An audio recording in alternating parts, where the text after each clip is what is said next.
we wrote out character biographies for the new Cleons. I think it's 16, 17, and 18 in this season. That's part of the fun, is that they get to play different and unique characters each season. That's part of the gag, and so that is very exciting for them. How are you, David? I'm good. How are you? I'm doing great.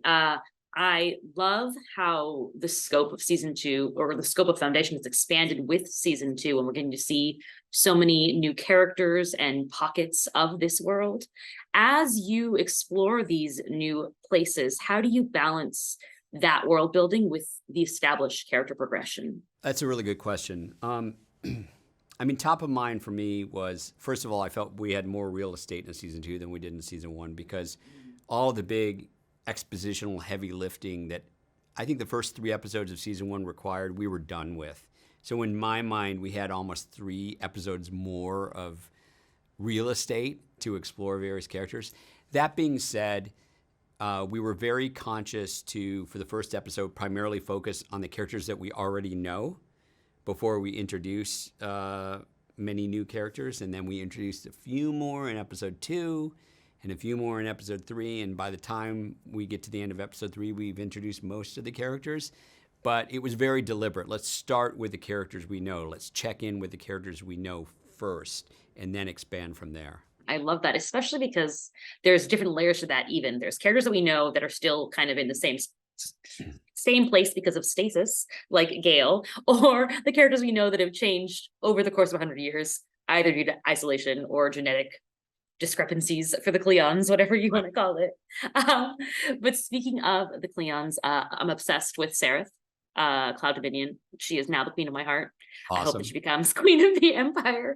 Do you have a character or location that you were most excited to bring to the audience this season? Ella Ray, who plays Sereth, she's just a wonderful person and a wonderful actor, and it's just an utter joy to work with. There were so many actors and characters that I loved. I would say I was really excited to depict Helicon, Harry's birth world, which we hinted at in season 1. And I was very excited to tell that story, and it was something that I had in the back of my head from the very beginning, from season 1, that I was glad that we were able to get into that in season 2. So that was exciting for me. In terms of new characters, Bel Rios was a fan favorite of mine growing up.